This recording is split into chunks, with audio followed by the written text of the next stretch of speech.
Mike, we're coming up on the beer cooler now. We found that 6 doors does well for us for the craft beers, the single packages, and the smaller packages. We've been able to sell a whole lot more craft beers and advertise them, just promote them tremendously with this cooler. But our big packages, of course, are inside the cooler. The customers like it.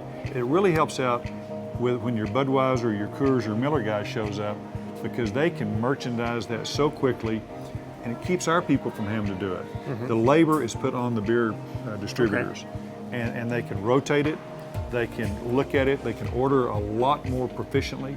We would not build a store without a beer cave. If you were to hazard a guess, putting a beer cave in versus not, what's the lift that you think you're getting? Well, let me put it this way. You can go through and in a heartbeat pick out which ones have beer caves. Is that obvious? Because their volume is 2 to 3, sometimes 4 times the company average. The beer caves are where the volume migrates to. If they're done well like yours is, and this is done very well. You know, back in the day, beer caves were dark, dank, scary. Yeah. I don't think so anymore. This is incredibly well done. Well, again, Mike, through your direction, you'll notice there's twice as much lighting in here as there is out in the store. It really shows off the product. We also put the coolers above the doors rather than back here, so it just doesn't detract from anything. But we have cameras in here, just like we do anywhere else in the store. Make sure that we don't have some people doing what they're not supposed to. But it really works well. Yep. You ever thought of fronting and facing the back side as well as the front side? I have not. That's a new one. I hadn't even thought about that. Well, you know, we're selling inside as well as outside, so just a thought. It's just a thought. It makes it a little more complex, but I think that presents better that way than the other, because the way you've got this set up, you can sell the micros and the crafts just as easily in here as you can outside. Mike Losh at his best, always merchandising. So, Bill, as we come up to the Lone Star Brew House, what was the number again? 34% increase. What do you think the reason is?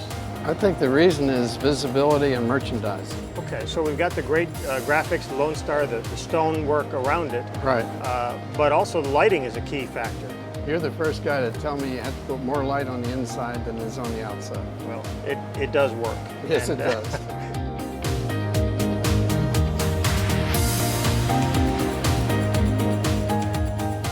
You know, Hank, one of the things that we were talking about earlier was the increase in sales. What I'd like to do is maybe break it down a little bit. So, well, before we did the remodel, we were doing in the 30s each month in beer, and now for December we were in the 50s. So, you know, when we hit this summer, I suspect we'll be a little bit higher than 50. What are some of the secrets as a retailer to making a beer cave work well? So, first of all, I think beer merchandising and marketing is pretty simple. First of all, you have to make it easy to shop. When the customer comes in, it can't be cluttered, it can't be, the brands have to be lined up.